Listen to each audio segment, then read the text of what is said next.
Welcome to my channel ভ্রমণ diary. Darjeeling বা সিকিম যেখানেই যান না কেন আপনাদের যেতে হবে এনজিপিতেই, এবং এই এনজিপিতে এসে আমরা অনেক সময় হোটেলের সন্ধান করি। তাই আজকে একটি ভালো হোটেলের সন্ধান আমি দিচ্ছি, হোটেল সালুজা। আমি এই হোটেলে 3 থেকে 4 বার থেকেছি এবং এই হোটেলটি আমার খুবই ভালো লেগেছে বলে আজকে এই হোটেলের একটি রিভিউ ভিডিও আমি বানাচ্ছি। হোটেলটি খুবই পরিষ্কার পরিচ্ছন্ন এবং হিলকাট রোডের ওপরেই অবস্থিত। এনজিপি রেলওয়ে স্টেশন থেকে যার দূরত্ব মাত্র 4.5 কিলোমিটার। অনলাইনের সমস্ত সাইট থেকেই এই হোটেলটির অ্যাভেলেবিলিটি আপনি পেয়ে যাবেন। চলুন হোটেলটির ভেতরে ঘুরিয়ে দেখাই।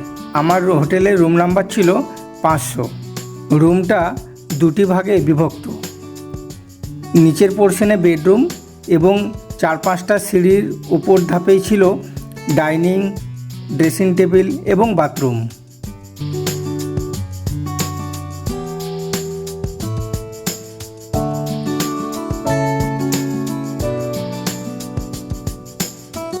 এই নিচের দিকে 4-5টা ধাপ সিঁড়ি দিয়ে নামলেই সুন্দর একটি বেডরুম, যেখানে এই বেডটা আপনারা দেখতে পাচ্ছেন।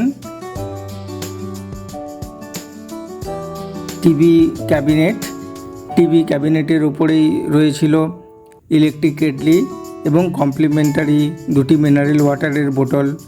এছাড়াও রয়েছে চা কফি খাওয়ার সরঞ্জাম।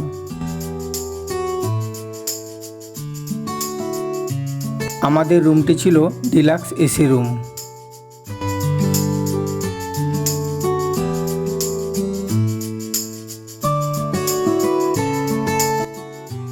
কাঠের একটি সুন্দর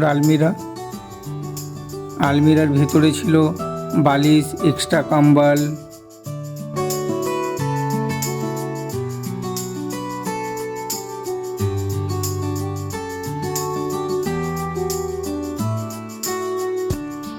একটি সেন্টার টেবিল, তার সাথে 2টো সুন্দর চেয়ার।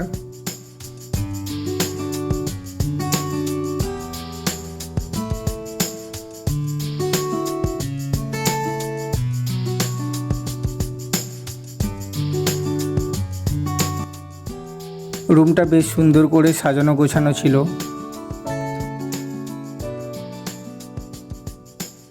চলুন এবারে ওপরের বাথরুমটায় দেখাই।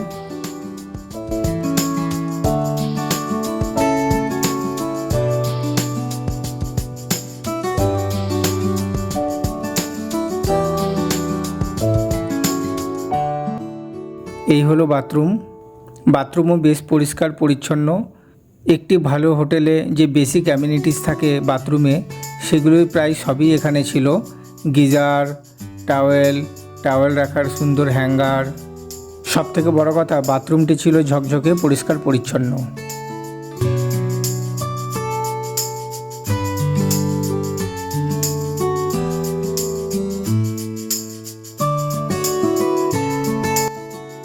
এই হোটেলে খাবারের কোয়ালিটিও বেশ ভালো, তবে খাবারের কোনো ভিডিও আমি দেখাতে পারলাম না, কারণ আমরা শতাব্দী ট্রেনে গিয়েছিলাম আর শতাব্দী ট্রেনে আমাদের ফুড অ্যাভেলেবেল ছিল। তবে এর আগে আমরা যতবার খেয়েছি খাবারের কোয়ালিটি আমাদের বেশ ভালোই লেগেছিল। আমার এই ভিডিওটি আপনাদের কেমন লাগলো অবশ্যই কমেন্ট করে জানাবেন এবং তার সাথে লাইক এবং শেয়ার করতে ভুলবেন না। দেখা হবে আমার পরবর্তী ভিডিওতে। এখনকার মতো চলি, টাটা।